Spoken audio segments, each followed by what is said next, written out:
What do you know about decomposition? Could you come up with a scientific question to test something about decomposition? Because decomposition is so important, scientists have been studying it for a long time. We already know a lot. Decomposition relies on the critters that live in the soil. How many organisms do you think are in this handful of soil? It's estimated that hundreds of thousands of species live in a spoonful of dirt, an entire complex community. Let's take a look at their food web. Have you ever seen these creatures?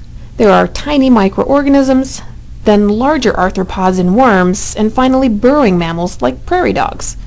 Just like in above-ground food webs, there are soil organisms at all levels of the food web, from decomposers like the bacteria and fungi, up to microbivores that eat the decomposers, and predators that eat the microbivores. In general, we know that these organisms are important for decomposition. When soil supports a larger, more diverse soil community, plants usually decompose faster. As these organisms eat and excrete, they turn decaying plant material into humus. The humus provides nutrients for plants, so decomposition helps increase soil fertility, the availability of nutrients for life forms like plants to grow. Because deserts don't have a whole lot of plant life, desert soil doesn't have a thick humus layer. Gardeners have to amend the soil by adding bags of humus that they purchase at the store. Remember, plants rely on the nutrients in soil to grow. Decomposition by the soil food web influences nutrient cycling and therefore nutrient availability for plants.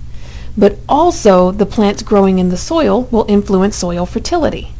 This is because when plants die, they create leaf litter on the soil. More leaf litter means more useful nutrients will be released in the soil during decomposition by the soil microbes. And the chemical makeup of that plant will determine how nutritious its litter is in the soil. Of course, not all plants decompose the same. You probably like some foods more than others. I love to eat strawberries, but I really dislike olives. The microbes that decompose plants in the soil are the same way.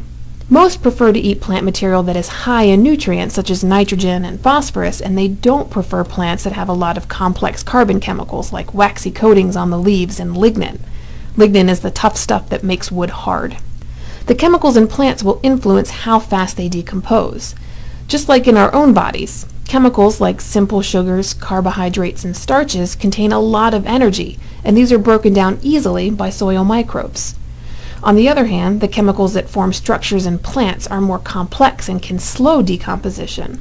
Examples of these are plant fibers like cellulose and lignin. Plants differ in their chemistry. Some plants have a lot of nutrients and others have a lot of complex structural compounds. A mesquite leaf, for example, is very nutritious for decomposers. Mesquites are legumes, which means their fruits are bean pods. Their roots cooperate with special soil bacteria to gain extra nitrogen that the trees then incorporate into their leaves.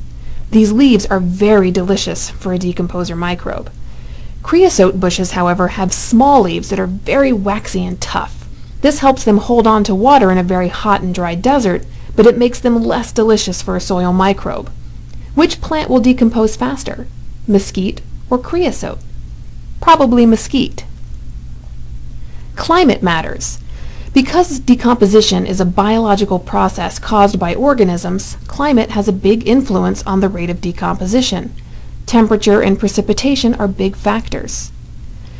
We all have a hard time being active outside if it's really hot or cold or too dry. So do soil organisms. Do you think the rate of decomposition is the same all year long? No. It tends to happen much faster in ecosystems that are warm and wet, and it's slower when it is cold or too hot and dry. So decomposition changes across locations, but also across the seasons. Decomposition is especially interesting in the desert because it's very hot and very dry. What microbe would like those conditions? You'd think decomposition wouldn't happen very fast here, but there's another factor that influences decomposition, which is very important in the desert: the sun. What can the sun do?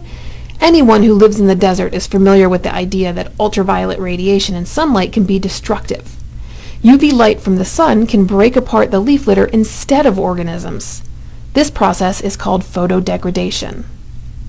Now that you know a bit about how decomposition works, can you think of a scientific question you could test about decomposition?